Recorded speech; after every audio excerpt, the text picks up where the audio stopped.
Eto na naman kami. Bumuntong hininga si Agatha at pinindot ang button ng elevator papunta sa top floor. Pinatawag siya ng half-brother niyang si Miguel. Tuwing papatawag siya nito sa opisina nito, pakiramdam niya isa siyang estudyante na nahuling gumagawa ng kalokohan. Ayon ni Miguel na naroon siya. Isang bagay na nilinaw nito ay linggo na nakakaraan mula nang gamitin ng nanay nilang posisyon nito bilang presidente ng board of directors at pinakamalaking stockholder ng kumpanya para mapilitan itong kunin siya bilang piloto ng Hightower Aviation Management Corporation. Di siya pwedeng alisin ni Miguel sa trabaho, pero ginawa nitong lahat para mag-quit siya. Mukhang nag-enjoy itong bigyan siya ng boring assignments na walang sino man ang gustong tumanggap. Magdamagan, malalayo ang flights at substandard ang mga airports. Mukhang ipinatawag na naman siya nito upang gawing miserable ang buhay niya. Pero malalaman din nito na kaya niyang harapin anumang hamon ang ibigay nito. Tumigil ang elevator sa third floor. Dalawang babaeng may suot na security badges ang hamsi ang sumakay. Masama ang tingin ng mga ito sa kanya, parang nanlalait. At kung sabihin ng mga ito ang kapatid niya na gawing empyerno ang pagtatrabaho niya roon, matutuklasan ng mga ito na wala siyang pakialam ano man ang gawin ng mga ito. Wala pang namuhi sa kanya ng ganun. 3 sa 4 niyang kapatid ang gustong mawala na lang siya sa buhay ng mga ito. Hindi niya naman masisisi ang mga ito. Siya ang alaala ng kataksilan ng kanilang ina. Ang batang naging anak ni Luisiana Riego sa ibang lalaki habang kasal pa sa tatay ng mga ito. Isa siyang maraming sikretong naitago na nila sa loob ng 25 taon. Kung siya ang tatanungin, gusto niyang bumalik na lamang sa Ilocos at kalimutan ang bago niyang pamilya. Sa kasamaang palad, ang mga Riego na lamang ang natitirang kamag-anak niya. Para sa daddy niya at para sa Sima Franca Air, titiisin niyang pang-api sa kanya hanggang makakuha siya ng impormasyon tungkol sa pagkamatay ng daddy niya na ang mama lang niya ang pwedeng makapagbigay ng sagot. Gusto niyang malaman kung nagpakamatay ba ito o aksidente ang pagkamatay nito. Ang mama niya ang huling nakausap nito. Kung desperado na ito, tiyak na malalaman ng mama niya. Pero hindi nagsasalita ang mama niya. Hanggang hindi pa natatapos ang otoridad at ang insurance company sa pag-imbestiga, nakatali ang mga kamay niya. Ayaw niyang maniwalang sinadya ng daddy niya na magpakamatay. Subalit mas nakakapang hilakbot ang iba pang dahilan kung hindi iyon. Tinulungan niya itong buuin ng experimental plane na sinakay itong bumagsak kalaunan. Kung equipment failure ang dahilan ng aksidente, kasama siya sa mga dapat sisihin. Nilulon muna niya ang guilt at lungkot nang bumukas ang pinto sa executive floor. Inihanda niya ang sarili sa panibagong pakikibaka. Para sa iyo, Daddy. Nakahanda ang ngiti niya nang lumapit sa assistant ng kapatid niya na tuwing ay walang ekspresyon ng mukha. Itinuro siya nito sa opisina ng kapatid niya. Thanks. Binuksan niya ang mabigat na 6-panel door ng tinatawag niyang throne room. Nakaupo ang kapatid niya sa likod ng desk nito na kasinlaki yata ng football field at sa malaking leather chair na nakadagdag sa pagiging arugante nito. Ipinatawag mo ko? Umangat ang gilid ng mga labi nito nang pagmasdan ng riding gear niya. Tumayo ang mga balahibo niya sa batok. Dalid-dali siyang lumingon sa kanya. Isang lalaking nasa 30 marahil ang edad ang tumayo mula sa upuan. Tumutok sa kanya ang itim na mga mata nito at gumala sa suot niyang black leather pants, boots at sa itim na helmet na hawak niya sa kaliwang kamay. He had the power and charisma thing going. Baka sa ibang pagkakataon ay ma-attract pa siya rito. While he assessed, she catalogued his above average height, his wild shoulders, and a don't mess with me stubborn jaw. Mula sa perpektong black suit nito, hula niya ay kliyente ito ng hamsi. Kung naroon ito para sa kanya, malamang na isa rin itong impacto, kahit na gaano pa nga ito kagwapo. Lagi na lang sa ganoong klaseng kliyente siya na-assign ng kapatid niya. Siya na ang kusang naglahad ng kamay niya rito. I am Lauren Simafranca, and you are? Angelo de la Fuente. Tinanggap nito ang pakikipagkamay niya.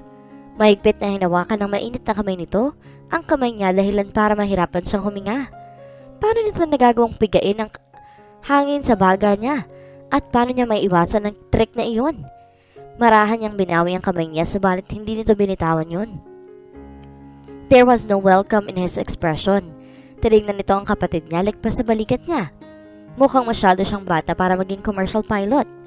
Hindi naman kita isa-set up sa pilotong hindi qualified, wika ni Miguel. Nairita siya dahil pinag-uusapan siya ng mga ito na parang wala siya roon. Pinipilit niya ang kamay niya at nakawala ang pagkakahawak ni Angelo sa parahang itinuro sa kanya ng airport security na minsan niyang nakadate. 25 na ako. Nakakuha ko ng lisensya nung 16 years old ako at nakapaglako na ako ng mahigit 10,000 oras na flight. Sinalubong niya ng malalamig na mga mata ni Angelo. A tight smile switched his lips. Nice lips, kissable lips, client. May kumislap na warning sa isip niya, katulad ng airfield lamps na patay sindi sa runway. Sinaset up ba siya ni Miguel sa isang gwapong lalaki para ipabagsak siya? Hindi niya pwedeng baliwalain ang bantang yun, lalo na't pumulpak ang mga unang strategies nito. Nagsususpet siyang tiningnan niya ang kapatid. Sa palagay ba nito, hindi niya kayang tanggihan ang isang gwapong lalaki? Hindi nito alam na matagal na niyang itinataboy ang mga lalaki. Hindi siya pangit kaya may mga manliligaw din naman siya. Pero dala na siya sa mga gwapong lalaki at di na siya mauuto na isang gwapong mukha.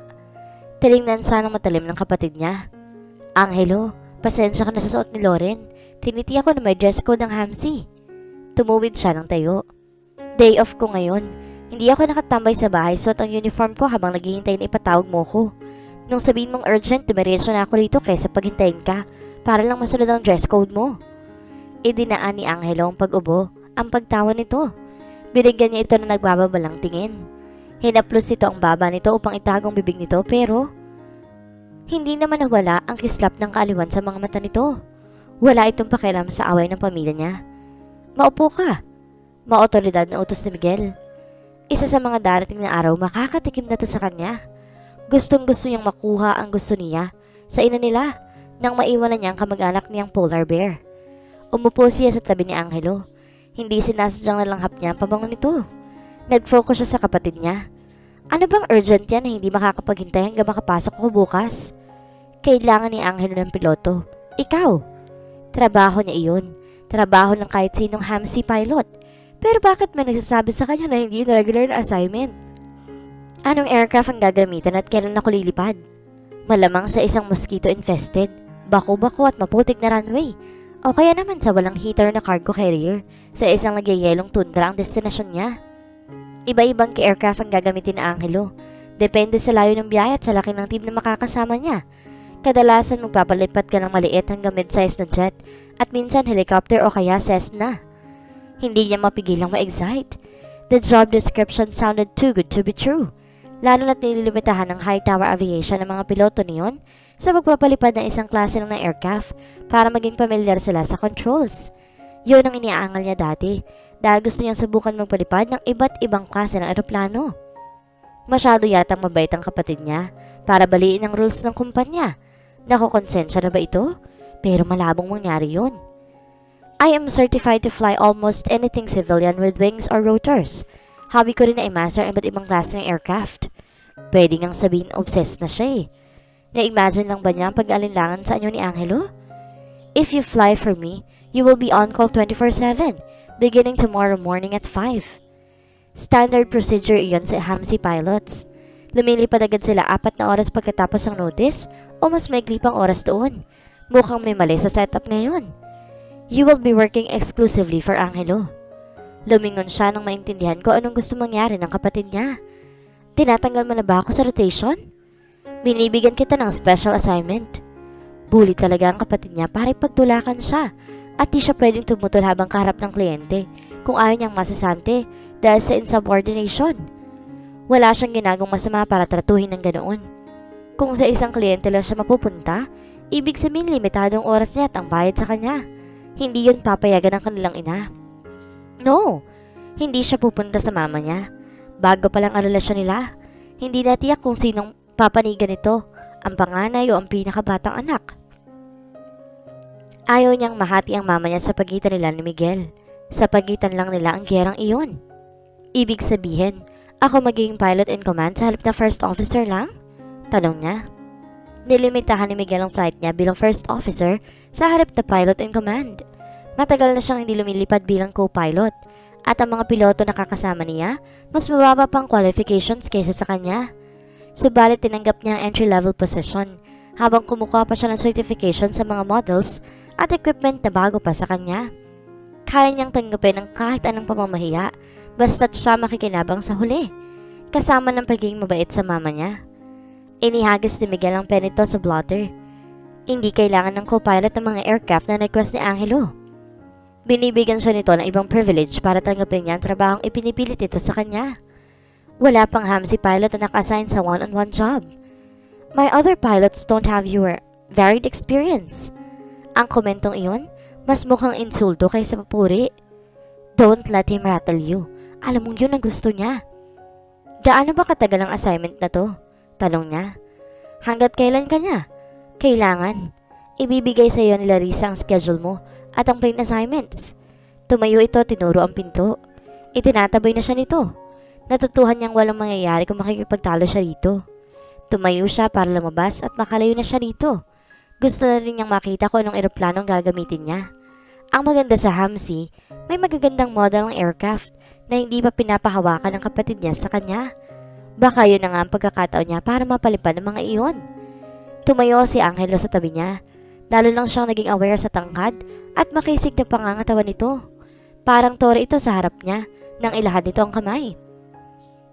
I look forward to flying with you, Agatha. Sa malamig na tono nito, baka may isa na namang nalasong isipan si Miguel laban sa kanya. Nag-aalang ang kinamayan niya ito. Nangapos na naman ang hininga niya at tila may kumislap sa mga mata nito. Naramdaman din ba nito ang naramdaman niya? Kung ano man yun, hindi na yun mahalaga. At wala siyang pakialam kung ano man yun. I'll do my best to deliver smooth, punctual flights. Aniya. Binawi niya ang kamay. Tumalikod siya at saka naglakad palabas. Sinabayan siya ni Miguel hanggang sa pinto. Agatha, malapit na kaibigan ko si Angelo. Bulong nito sa boses sa sapat para hindi marinig ng iba. Huwag kang papalpa kung hindi sasanti ka na. Sabi na nga ba? At may ibang motibo na ito sa pagbibigay ng assignment na iyon sa kanya. Inassign siya nito magtrabaho sa espiya nito. Ang makakatulong dito para ma-dispatch siya. Walang problema, kuya. I will treat your friend like precious cargo. Muntik na siyang humalakak nang magiyagis ang ngipin nito dahil tinawag niya itong kuya. 1 point para sa kanya. Pero hindi siya pwede maging kampante. Hindi pa tapos ang labang iyon. Sinanda ni Angelo ng tingin si Agatha si Mafranca habang palabas ito ng opisina ni Miguel. The woman was a walking contradiction with her big teal eyes, flawless honey complexion, and a black leather biker gear hugging the lean curves. Nasurpresa siya sa naging reaksyon ng katawan niya sa simpleng paghawak lang niya sa kamay nito. Pero kahit siguro nagkataong hindi ito kapatid ni Miguel, masyado itong bata para sa kanya. At wala siyang oras para sa komplikasyon, lalo pat malapit na niyang makamit ang pangarap niyang maging pinakamagaling, ang De La Fuente Consulting sa industriya at magkaroon ng million secured na investments. Premature yata ang announcement mo, sabi niya kay Miguel nang isa na nito ang pinto ng opisina. Hindi mo pa ako nakukumbinsing kunin ang serbisyo ninyo. Makukumbinsi rin kita. Pwede siyang makumbinsi nito, pwede rin hindi. Subalit binigyan niya ito ng pagkakataon. Mukhang pinapahirapan ka ni Agatha. But she is smart enough to keep from crossing the line and giving me grounds to fire her. Napaikot niya si Mama. Sigurado ka? Mukha namang matalinong mama mo. You have to give her credit for keeping High Tower Aviation from going under. Kamamatay pa lang ng lolo mo at muntik ng malugi dahil sa papa mo. Nag-i-international pa nga kayo dahil nakumbinsin niya mga jet-setting friends niya. Nakunin na serbisyo ninyo sa mga pleasure trips nila. Umupo ito sa desk nito. Nauto si mama ng babaeng yun. Anong kinalaman ko rito? Sabi mo kailangan mo ng tulong ko pero wala kang pinapaliwanag sa akin. 18 months ago, pumunta sa Ilocos si mama. Pagkatapos nun, malaking halagang na-withdraw niya. Worth millions every time. Bumalik siya ng Ilocos 2 beses sa isang buwan mula noon. Pera ba yun ng kumpanya? No. Personal funds ni mama pero nag-aalala ng accountant niya. Inutusan ko siyang warningan ako sa transactions ni mama. Naalala mo ba kung anong ginawa ng papa mo at ng papa ko noon? Nanikip ang dibdib niya. Naalala ko. 10 taon lang siya nang mangutang ang papa niya hanggang mawala sa kanilang lahat. Hindi niya makakalimutan ang kinailangan niyang tumira sa kotse nila sa loob ng 6 na buwan. Kay Miguel lang niya pinagkatiwala ang bahaging iyon ng buhay niya. Bakit naman magiging irrational siya sa kilos niya? Yun ang gusto kong tuklasin. Kung may mali sa judgment ni mama o baka nababaliw na siya, kailangan kong pumunta sa mga board of directors bago pa niya tuluyang masira ang kumpanya.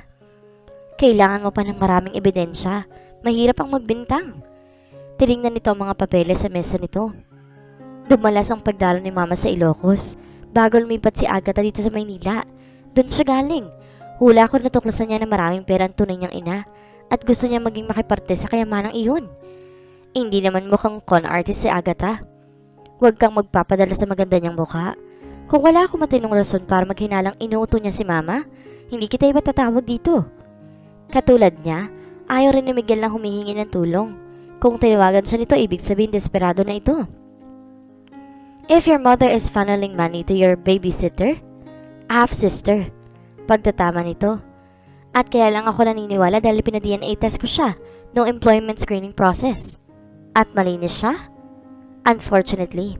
Mas madali nga sana kung pumalpak siya sa drug test o kung questionable ang background niya. Hindi niya masisisi si Miguel na maghinala. Sa kayamanan ng mga alatore, naging target na ito ng mga gold diggers. May malalim sigurong dahilan kung bakit para mahinala ito kay Agatha. Tinanong mo ba ang mama mo tungkol sa pera? Tumango ito. Lalo lang siyang naging masikreto. Kung wala siyang masamang itinatago, bakit niya sasabihin sa akin ang totoo? Si Agatha, tinanong mo ba kung bakit siya lumipat? Sabi raw ng tatay niya, gusto raw makilala kaming mga kapatid niya at wala rin siyang kinalaman sa pera. Bakit di agad binigay ng mama mo ang pera kay Agatha? Bakit kailangan pa niya maging 25 years? Siguro, hindi alam ni mama kung saan siya nakatira. Binibigyan siya ng pakaunti-kunti na hindi napapansin ng accountant. Pero wala kaming alam tungkol sa kanya hanggang sa sumulpot na lang siya. Dalang pilot's credentials niya at inaasang makakuha siya ng trabaho. Alam mo kung gaano kami kahigpit kumuha ng tao. Hindi ba niya na-meet ang standards ninyo? Lalong sumimangot ito. Wala lang siyang college degree pero nag-exceed siya sa standards namin. Pero masyado pa siyang bata sa credentials sa resume niya. Hindi ko palang mapatunayan na nagsisinungaling siya. Pina-background check ko siya. Dinaan sa mga physical at mental test para lang humanap ng rasong i-reject siya. Ilang oras ko siyang pinag-training sa flight simulator bago ko siya hinayaang pumasok sa totoong cockpit. Pero nag-top siya sa mga exams na iyon at ayaw niyang mag-quit. Hindi niya mapigilang irespeto si Agatha. Baka naman magaling lang talaga siya. Walang ganon kagaling sa edad niya. Kapareho mo rin siya dati eh. Nanigas ang buong katawan nito at di niya maiwasang magsisisi sa sinabi niya. Lumaki si Miguel sa cockpit. Gusto nitong sumali sa Air Force pero muntik nang wasakin ng papa nito ang hamsi dahil sa pagsusugal nito na naglubog sa kumpanya sa utang. Napilitan si Miguel na iwan ang plano nitong pumasok sa military para ayusin ang gulo. Nang makabawi ang kumpanya, tuluyan na nitong kinalimutan ng pangarap dahil kailangan nito bilang CEO ng hamsi. Sorry, hindi ko na dapat binanggit pa yun. Kalimutan mo na, matagal na yun. Tumikhim ito. Kailangan mong malaman na itinago ni mama pagbubuntis kay Agatha. Ipinampon siya sa tatay niya kaya sabihin kay papa na nabuntis siya na ibang lalaki. Baka alam ng papa mo. Bilang asawa ni Tita Luisiana, dapat siyang legal na ama ni Agatha kahit sino pang tatay niya. Napilitan siyang sumuko. Sinuklay nito ng mga daliri ang buhok. Wala raw siyang matandaan na may nangyaring ganun o may pinirmahan siya. Siguro gagawin niyang lahat para sustentuhan ni mama ang bisyo niya sa sugal. Nung maliit pa lamang ang hamsi karamihan ng pera galing sa pamilya ni mama. Nagbulag-bulagin na lang siguro si papa dahil sa mga ginagawa niya. May punto ka dyan, pero wala sa itsura ni Agatha na mukha siyang pera. Wala siyang make-up, alahas o kaya designer clothes. May Harley Davidson siyang bike, isang Ford Ranger at nagpapalipad ng mamahaling eroplano. Ano sa palagay mo? Mukhang nabulag siya ni Agatha, pero hindi ba't gano'n naman ang mga babae? Mangangako pero iba naman ang gagawin. Nadagdagan ang galit niya. Magaling siyang magtago pero anong kinalaman ko rito? Hanggat hindi ko pa napipigilan ng paglalabas ni mama ng pera, kailangan mong ilayo sa akin at kay mama si Agatha. At magagawa ko yun kung kukunin ko ang serbisyo ninyo? Tumango ito. Mas makakatipid ka ng oras sa private chat. 3 dinner na natin na na-cancel dahil sabi mo kulang ka sa oras dahil sa flight schedule mo. At yung iba naman nakaparental leave ang 2 tauhan mo. Oo. Kaya ayaw niyang magkaroon ng anak. Nakaka-distract ang mga ito. 2 sa pinakamagaling consultant niya ng mga problema sa pag-aalaga ng mga anak ng mga ito. At naka-apekto yun sa performance ng mga ito sa trabaho. Ayaw niya rin may taong nakadepende sa kanya. Pwede kitang tulungan at tutulungan mo rin ako. Dagdag ni Miguel. Kung hindi ko ito mapipigilan, baka malugi na rin ang kumpanya tulad ng ginawa ni Papa. Sa loob ng 2 hanggang 3 buwan, mas marami kang out-of-town trips. Kung piloto mo si Agatha, ibig sabihin madalas din siyang mawawala. Ako lang bahala. Pakiramdam niya may taling sumasakal sa leeg niya. Ayaw niyang tumanggap ng libreng serbisyo. Ihanda mong kontrata. Kaya ng De La Fuente Consulting ang serbisyo ninyo. Huwag mo nang isipin yun. Alam ko na kailangan mo ring magtipid ng pondo ng kumpanya. Kaya mong ilayo si Agatha sa loob ng 2 buwan. Ako ang may utang sa'yo. Mas malaki ang matitipid ko kung ilalayo ang lintang iyon kay mama. Kaysa kung uupa ka ng eroplano kung bibili ka ng fractional ownership sa kumpanya ko. Nagtagi sa mga bagang niya. Di niya kayang dunukin ang pride niya. Miguel, kailangan ko ng tulong, Angelo. Kailan ko pa ba magmakaawa sa'yo? Hinagod niya ang batok niya. Then we do it my way. Draw up a short-term contract. Kung magkakatipid ako ng oras at pera, i-renew ko. At least alam ko nagbayad ako. Akmang makikipag-argumento ito, subalit tila piniling wag na lamang ituloy yun. Sige, kung malalaman ko rin kung ang intensyon ni Agatha sa pamilya ko, mas maganda. Natigilan siya. 13 taon ang hinintay niya para makabawi sa kaibigan niya sa pagtulong nito sa pamilya niya. But there were some boundaries he wouldn't cross, even for his best friend. I won't be your snitch. I'm not asking you to sleep with her or marry her to get information. Just find out how long she intends to be a boil in my ass. Kung talagang plano ni Agatha ang guluhin ang pamilya ninyo, sasabihin kong kailangan mo para maprotekta ng sarili mo at ang pamilya mo. Hanggang doon lang. Deal. Nasira ang konsentrasyon ni Agatha nang maramdaman niyang hindi siya nag-iisa. Tumingala siya mula sa pagpasok ng date sa navigation screen, habang si Angelo naman pumasok sa makipot na pinto sa pagitan ng cockpit at passenger cabin. Mr. De La Fuente, magte-take off na tayo. Bumalik tayo sa upuan ninyo at mag-seatbelt. Umupo ito sa upuan ng cockpit sa kanan niya. Angelo na lang ang itawag mo sa akin at mas gusto ko na dito sa harap umupo. Mas mabuti siguro kung sa passenger cabin ka na lang. Inabot nito ang seatbelt at ikinabit iyon. Natatakot ka mong makita ko kung nag-skip ka ng step sa pre-preparation mo? Pinagkiskis niya mga ngipin niya.